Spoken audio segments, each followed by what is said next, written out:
Phil, Phil? Frank Kenyon, Dave Green, Steve Redford, Walter Barbie, John Bundy. And he's in a sandblaster. He was always bead blasting parts for his doorstop engines. But it was all about engines. We had engines everywhere. With 160 motors laying all over the place. A lot of Triumph stuff. Yeah, there was his main toolbox. And this toolbox. And he had at least some of the manuals. I had to sort of edit the original, because otherwise it would have been another foot longer, and there's only so much clutter you can carve. And this is this jacket that you hand carved.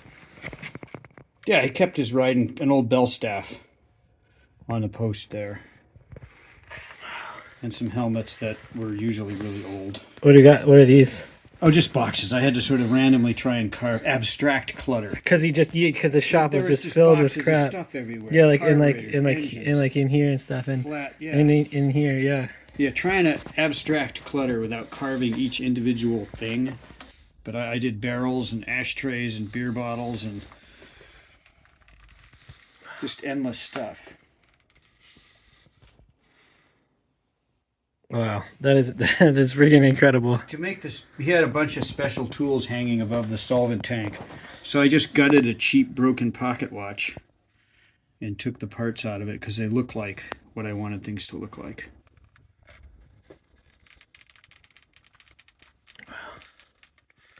And you got lathe. Yeah. And this is the parts washer station. Yep. And I carved 2 vices on benches. Carving vices was tricky, man. There's a lot of curves in a vice. And they're tiny. Yeah, trying to make a one-piece vice was not the easiest. Did you just eyeball the scale? You kind of eyeball it, and you use it. You measure them 6, kind of an inch to a foot, roughly. So a 6-foot guy is 6 inches. The fridge was covered with stickers. Yeah. So those are bits of veneer. I had this veneer packet. Was it sticker veneer? No, those are pieces of real wood veneer like you'd glue on furniture. I got them when they were there. MSI, Motorcycle Service Incorporated, was opened on April Fool's Day 1973 by 2 guys who'd worked at other bike shops and wanted their own. Capitalizing on the motorcycle boom of the early 70s and the interest in doing things yourself, they rented stalls and tools, gave advice, and sold parts.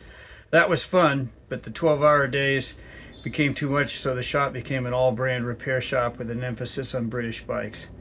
Everything from tune-ups to complete engine overhauls, cylinder boring and headwork, cable making, wheel lacing, electrical, welding, etc. The only thing that couldn't come in the door were choppers, as the proprietors loathed them. After 5 p.m., though, and on Saturdays, the shop reverted to its self-serve with supervision roots. It was an unequal parts repair shop, vocational school, tavern, coffee shop, race headquarters, parts depot, and social hub, depending on your agenda. Open 6 days and nights a week for 36 years.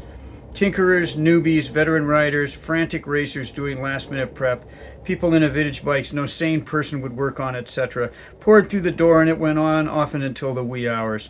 There were long-time riders who needed the machining work and special equipment next to people who were removing a spark plug for the first time.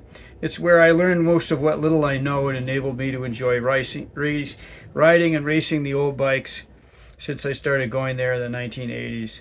The 6 people in the carving are real, although half are gone now. The proprietor is holding a crankcase wearing his shop coat. I tried to show it as I remember it as best I could and still get it done in 5 months last winter.